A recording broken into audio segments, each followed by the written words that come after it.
Tonight, the federal indictment against former President Donald Trump and one of his associates has been unsealed. Good evening, and thanks so much for joining us tonight for Fox 5 News at 10. I'm Tom Haynes in for Russ Spencer. I'm Courtney Bryant. Former President Trump has been indicted again, this time on federal charges involving accusations he mishandled classified documents. We have team coverage tonight bringing you the very latest and newest developments, plus what this could mean for the Fulton County election probe involving the former president. Fox 5's Christopher King at the Fulton County courthouse with a look at what's ahead for DA Fani Willis. But we'll begin tonight in Washington with Fox's Madeline Rivera for a closer look at the indictment. Maddie?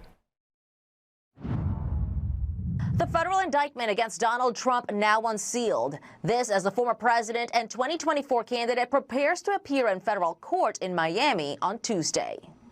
Special Prosecutor Jack Smith laying out the reasoning behind the 37 counts against Trump, all related to his handling of classified documents after he left office and the government's months-long effort to retrieve records held at his Mar-a-Lago estate. Applying those laws, collecting facts, that's what determines the outcome of an investigation.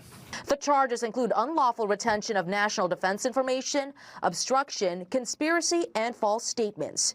The former president is blaming Democrats for what he calls the box hoax. They come after me because now we're leading in the polls again by a lot, against Biden and against the Republicans by a lot. Prosecutors accuse Trump of illegally keeping documents that detailed information about U.S. military planning, White House intelligence briefings, as well as the nuclear capabilities of foreign countries and other closely guarded secrets. Trump allegedly stored over 300 records improperly, keeping them in places like a ballroom and in bathrooms, even in a shower.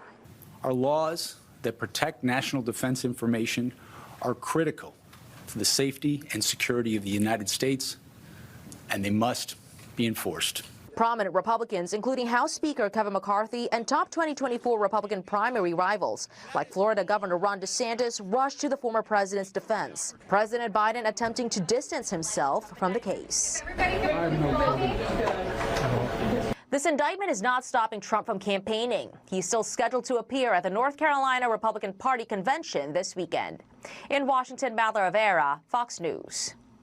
Maddie, thanks. This indictment comes just over 2 months after a Manhattan grand jury indicted him on criminal charges surrounding a series of hush money payments made to former adult film star Stormy Daniels.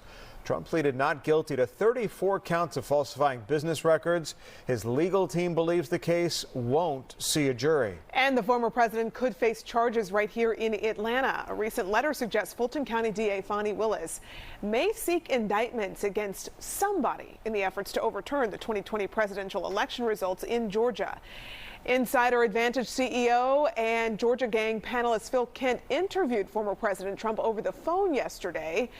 And the former president said Willis doesn't have a case against him. I think she'll lose tremendous credibility if she even thinks about it. They're going to spend hundreds of millions of dollars on going after me for a perfect phone call, and people are shooting and killing people in the streets and nothing happens to them. And Atlanta has the #1 per capita crime rate or murder rate in the United States. It doesn't make sense.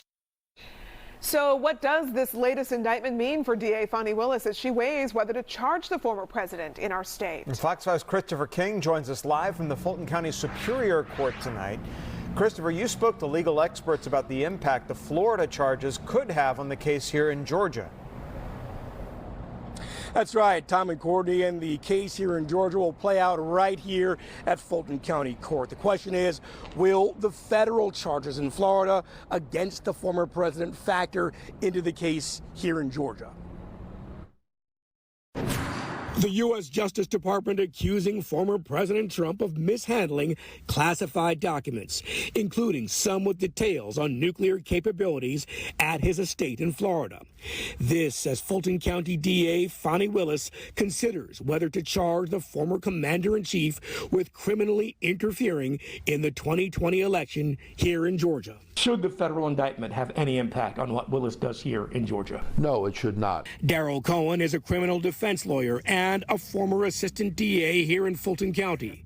We ask him, will the federal charges in Florida affect the case here in Georgia? Will the federal indictment have any impact on what DA Willis does here in Fulton County. It could, but I doubt it. Cohen says Willis will decide whether or not to charge the former president based on where the facts in Georgia lead her team. I don't think it'll change her mind one way or the other. Fani has her own mind. She has her own case. She has her own facts. The case in Florida is federal. The investigation in Georgia is a state case. So it's completely different.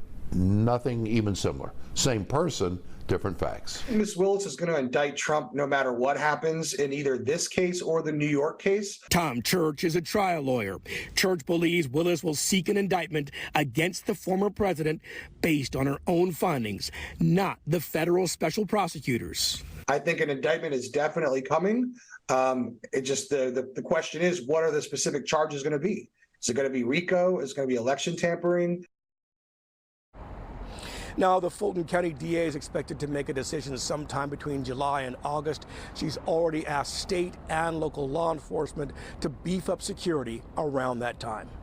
Live at Fulton County Courthouse, Christopher King, Fox 5 News. It'll be interesting to see how this case plays out as we get closer to August. Christopher, thanks. Despite his legal troubles here in Georgia, the former president is not shying away from our state. Tomorrow, President Trump's expected to be in Columbus for the state GOP convention.